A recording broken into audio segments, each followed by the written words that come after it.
Tes 1 2 3. Tes.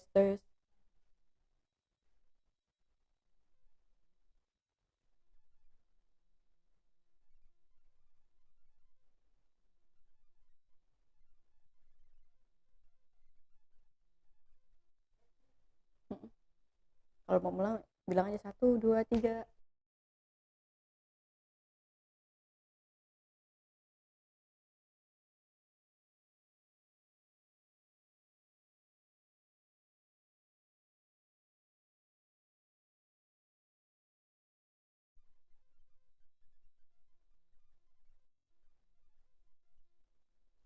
Selamat siang Tribuners, saat ini Anda menyaksikan berita terkini Lampung bersama dengan saya Mutiara. Kami akan menyajikan informasi menarik dan terkini untuk Anda dari berbagai daerah di Provinsi Lampung. Dan inilah berita terkini selengkapnya.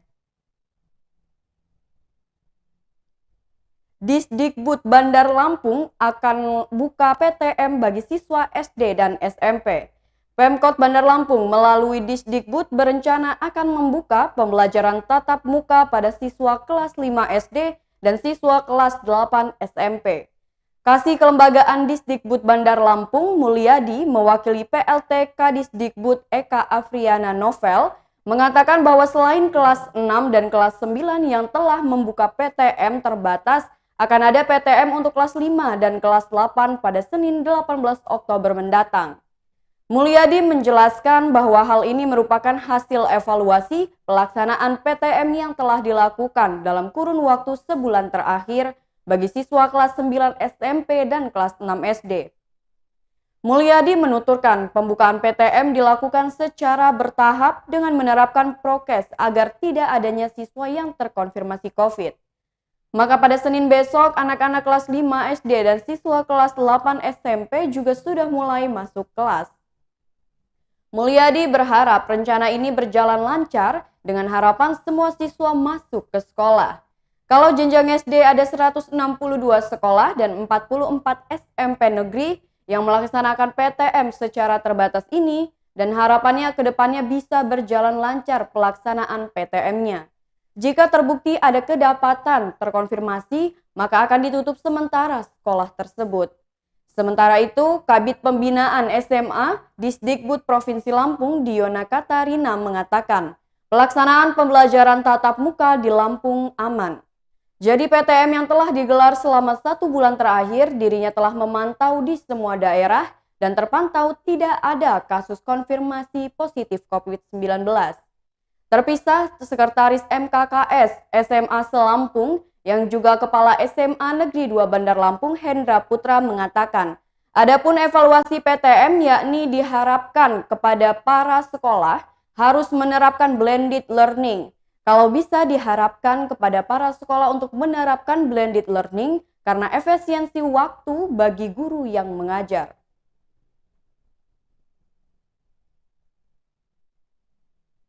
Berita selanjutnya, warga perumahan di Bandar Lampung tampung air hujan dan beli air penuhi kebutuhan. Perumahan Lambang Bayangkara, Kelurahan Sukadanaham, Kota Bandar Lampung tidak memiliki sumber mata air. Kondisi demikian telah berlangsung selama bertahun-tahun lamanya. Hal itu membuat perumahan tersebut terasa gersang, berdebu dan memiliki nuansa panas, meskipun berada di puncak perbukitan di daerah Sukadanaham. Berdasarkan kesaksian warga, tidak adanya akses air bersih itu telah terjadi sejak mula perumahan tersebut dikomersilkan pada tahun 2016. Laikman, seorang warga saat diwawancara pada Jumat 15 Oktober 2021, menyampaikan bahwa tahun 2017 perumahan ini sudah dihuni, di mana tahun sebelumnya sudah dikomersilkan. Akibatnya sebanyak 105 kakak di perumahan tersebut harus menampung air hujan untuk kebutuhan sehari-harinya. Hampir setiap rumah memiliki penampungan air hujannya masing-masing. Tak cukup dengan itu, setiap penduduk perumahan tersebut masih harus mencari air bersih dengan cara membeli. Mereka membeli air dengan harga Rp10.000 per 1 meter kubik dari perumahan di sebelahnya. Ditambah dengan Rp20.000 per bulan untuk perawatan mesin. Jadi, di perumahan tersebut terdapat 4 tangki air yang berukuran masing-masingnya 1 meter kubik untuk menampung air yang mereka beli dari perumahan terdekat. Guna mencukupi kebutuhan seluruh warga, mesin keempat tangki itu harus beroperasi selama 24 jam sehari. Bukan tanpa kendala, untuk penuh 1 meter kubiknya diperlukan waktu setengah jam. Hal itu karena jarak perumahan terdekat yang terbilang cukup jauh. Bahkan tak jarang beberapa masyarakat berkonflik akibat pemakaian air bersih tersebut. Hingga saat ini tidak ada jaminan yang diberikan pihak pengembang perumahan untuk menghadirkan fasilitas tersebut. Sebenarnya ada 1 sumur bor di perumahan ini, namun sumur itu rusak dan tidak bisa lagi diperbaiki. Tidak bisa diperbaiki itu karena lokasi sumur bor yang berada di rumah warga. Kalau mau dibenarkan harus membongkar rumah. Saat ini rumah itu sudah terjual namun belum dihuni.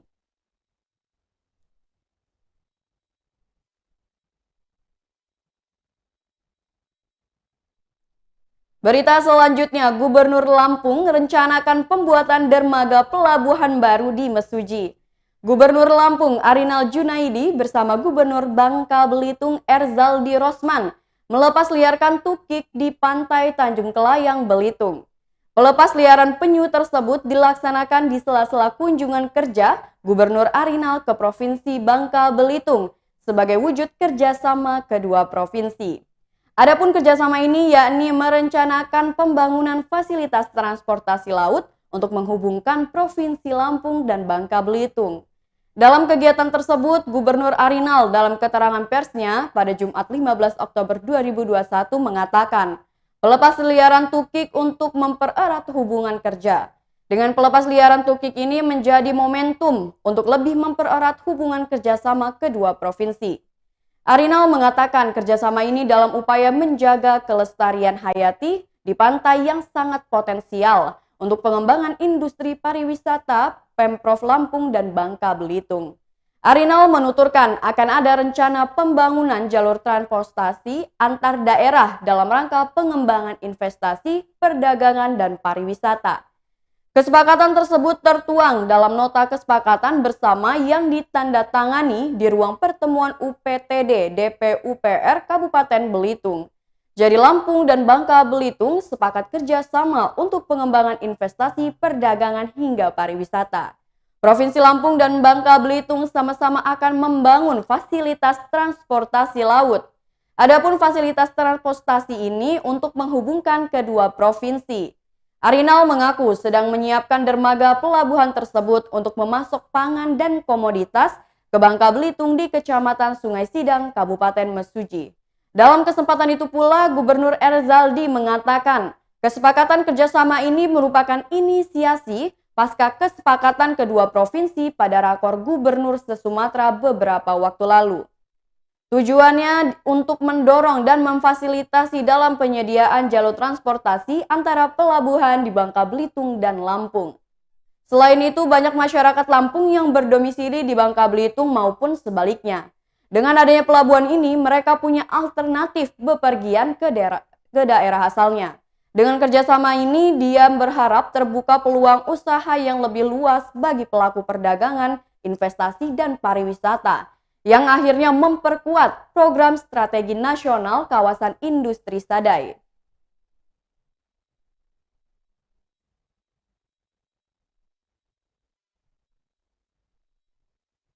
Berita selanjutnya, pasca penyegelan, bakso Sony di Bandar Lampung naik harganya. Setelah diizinkan pemerintah kota Bandar Lampung kembali beroperasi, harga bakso Sony mengalami kenaikan. Diketahui sebelumnya perusahaan kuliner tersebut disegel pemerintah setempat akibat dari tidak optimalnya penyetoran pajak penambahan nilai. Hal ini dikarenakan tidak digunakannya tapping box dengan optimal. Tapping box sendiri ialah sebuah alat pencatat pendapatan yang terkoneksi langsung oleh pemerintah setempat. Berdasarkan penelusuran, saat ini harga bakso Sony semangkuk mencapai harga Rp22.000 dari harga semula yakni Rp18.000. Sekarang harganya Rp22.000, didaftar harganya Rp20.000. Mungkin karena pajak 10% tersebut, kata Sandi salah seorang pengunjung. Padahal sebelum disegel harganya hanya Rp18.000. Sidik, warga lainnya berucap walau sedikit berat, ia tak mempermasalahkan kenaikan tersebut. asal jelas dan pasti bahwa itu untuk pajak.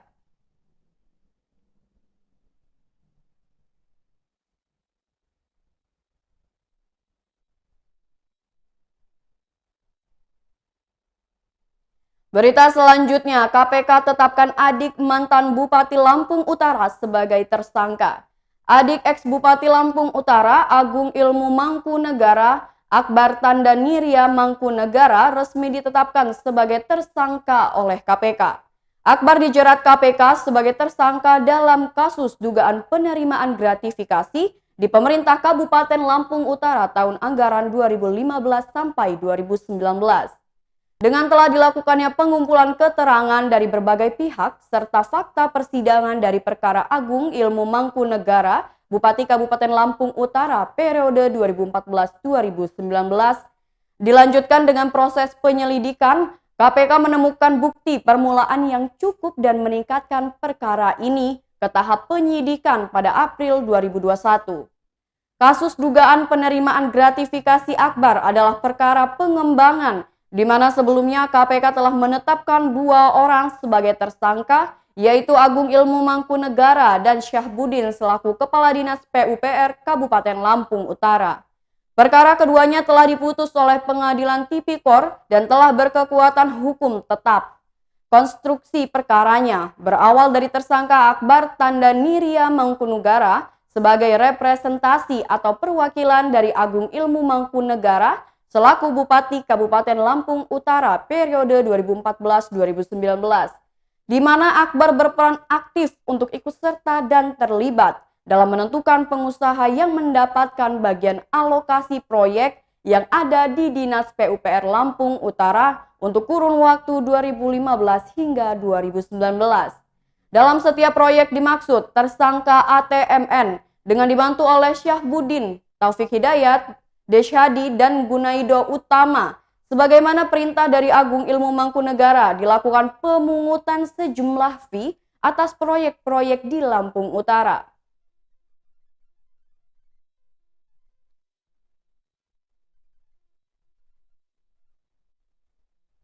Berita selanjutnya, warung dan rumah di lapangan Samber Metro terbakar.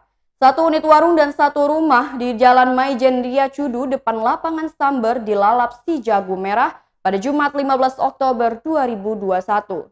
Kepala Satpol PP Kota Metro Imron mengatakan pihaknya mendapat laporan kebakaran selepas sholat Jumat sekitar pukul 12:45 waktu Indonesia Barat.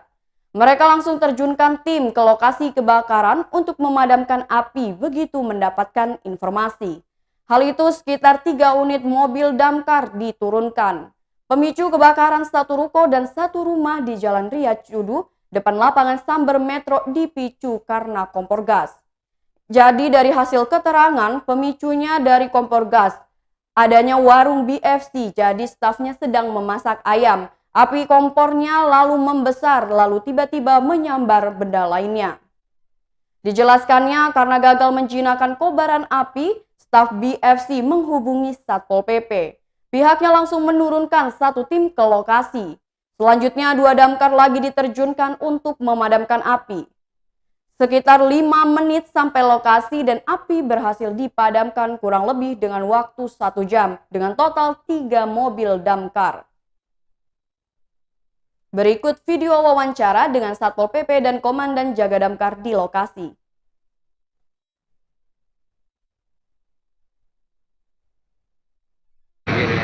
Nah, nanti kronologis pelaksanaan teknis di lapangan, ini ada koordinator lapangan saya, pemadam kebakaran, kemudian ada kepala bidang damkar yang akan ikut menjelaskan. Monggo Pak Agus, sampaikan dulu kronologi. Ya, untuk kronologi, jadi informasi sementara yang dapat kami himpun, api bermula dari kompor gas atau kebocoran LPG dan menyambar tempat untuk penggorengan karena sedang beraktivitas menggoreng sejenis chicken ya barangkali itu, dan kemudian api sempat membesar dan si pemilik gagal untuk menjinakkan api dan kemudian menghubungi pihak kami. Pemilik langsung lari keluar atau bagaimana itu? Untuk pemilik tadi sempat menelpon ke kantor kami, jadi setelah menerima informasi kami langsung bergerak menuju ke lokasi. Apa pemilik tadi ketika sedang menggoreng itu mengalami luka, Pak? Informasi sementara tidak ada korban. Tidak ada, untuk Pak. korban. Walaupun luka-luka nggak ada ya? Apa aja, Pak? Sementara ini masih dikumpulkan ya, hanya saja yang sementara yang sudah terdeteksi barangkali untuk benda itu ada sepeda motor 1 unit, kemudian ada informasi juga mesin jahit, dan untuk yang lain-lain ini masih sedang dalam tahap penyelidikan. Berapa yang kita turunkan ini? Berapa mobil? Ya, untuk kendaraan yang kami turunkan ini 3 unit kendaraan. 2 kali itu. Ini untuk personilnya sekitar kurang lebih 24 personil. Berapa lama kebakaran terus dihubungi itu, Pak? Untuk durasi atau jeda waktu mungkin kisaran 3 menit. 3 menit dihubungi 3 menit langsung kami Berapa sampaikan. waktu untuk menjinakkan api? Menjinakkan api lebih kurang 1 sampai dengan 1,5 jam. Total kerugian sudah bisa Estimasi. Kerugian belum bisa diperkirakan karena nanti kepolisian biasanya yang lebih memahami itu. Itu ada berapa unit yang kebakaran, Pak?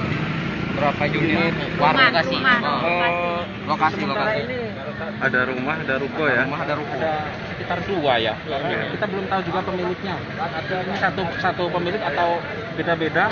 Yang jelas kalau kita lihat dari secara fisik, secara kasat mata untuk bangunannya, saya rasa itu 2 unit. Satu ruko, satu rumah gitu ya, Pak? Dua ruko satu rumah apa gimana itu, Pak? Seperti satu ruko, satu rumah. Sepertinya seperti Huniannya kayaknya di belakang. Depannya ini sempat merembet ke belakang sih Pak. Ini sebenarnya pedagang apa sih, Pak? Chicken ya? Ayam goreng, fried Ya, ayam chicken. goreng. Fried chicken. Ya, itu. Itu apa itu, Pak? BFC dia, Pak? Ya. Sejenis itu. Pepsi. Oke. Namanya Izin Pak dengan Bapak. Agus Setiawan. Sebagai apa, Pak? Saya komandan jaga. hari ini, Pak. Komandan jaga damkar ya Pak ya? Iya. Ya, demikian wawancara dengan Satpol PP atau petugas damkar terkait kebakaran di lapangan Santer Kota Metro.